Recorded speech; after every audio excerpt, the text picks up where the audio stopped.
Yahtzee. Just go over the thought processes behind these transitions, these hires you build. Well, you know what? I mean, we're pretty fortunate. I think, you know, you look. I think Billy's the premier receiver coach of the United States. I've had the opportunity to work with him before. I don't know, was it like 7 All-SEC wide receivers in his time in this conference, as well as developing at Utah. We had 2,000-yard receivers in one season. Just about everywhere he's gone, his receivers have broke records. So, you know, the opportunity to get the best receiver coach in the country is huge. And then, thank goodness, you look at our staff, with what we do with Tim Brewster. I think he showed, we taught it in when I brought him in, and we talked about the professionalism that he had. You look at my time here, our receivers had their best season. That was his first season as a receiver coach, and it's why he was a great head football coach, why he's been a great assistant coach in both college and the NFL, and the opportunity now for us. I think everybody. I'm sure you guys write all about it. You'll be writing about it all the time. Hey, the tight ends are going to have a bigger role in the offense, and just in how the makeup of our personnel fits. That the tight ends will probably have a bigger role this year. And here's a guy that's coached Pro Bowl tight ends. We get that experience to do that. So, just when we had the opportunity to make this and put the staff together this way, it was kind of a no-brainer. When did you first contact Billy? When did I first contact Billy? Back in 19. No, for this job. Billy and I talk all the time. It's not so.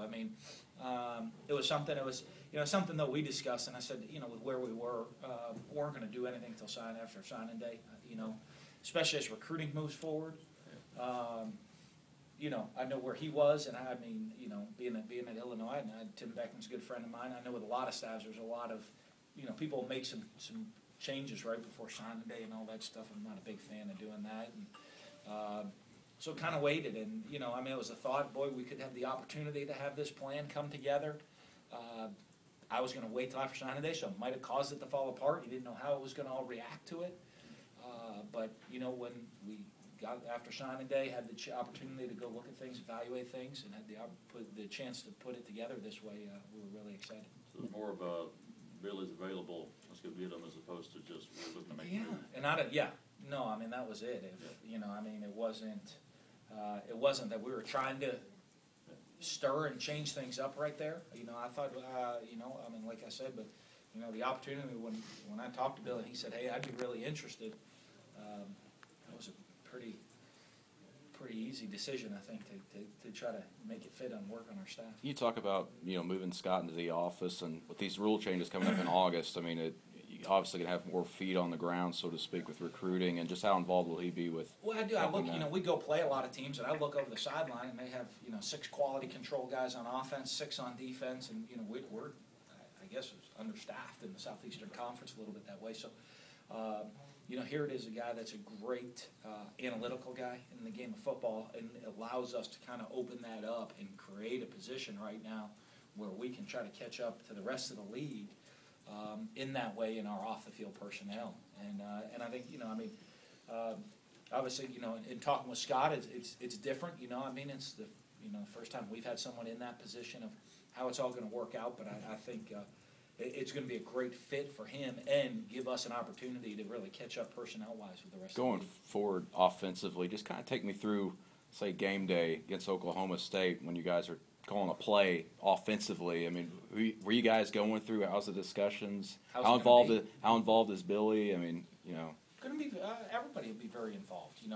There's a long time till we do that. I think you look at the continuity that we've had a little bit within our staff. I think it really just makes everything the same way. We'll see how that goes. Les does a great job calling plays for us and kind of patching everybody together. There's a lot of personalities in that offensive room now because I spend a lot of time in there too. And I have a little personality myself. And John Hevesey's got some personality, and Brew's got some personality. Knox is pretty opinionated on what goes on, and Billy's not shy over there. So he's going to have his say, and I think so. Les does a good job of patching all that, of coordinating, of taking all of that and putting all the thoughts and ideas together and getting it out into a plan on game day. With Billy's expertise in special teams, do you see him having a big role in that as well? Expertise in special teams.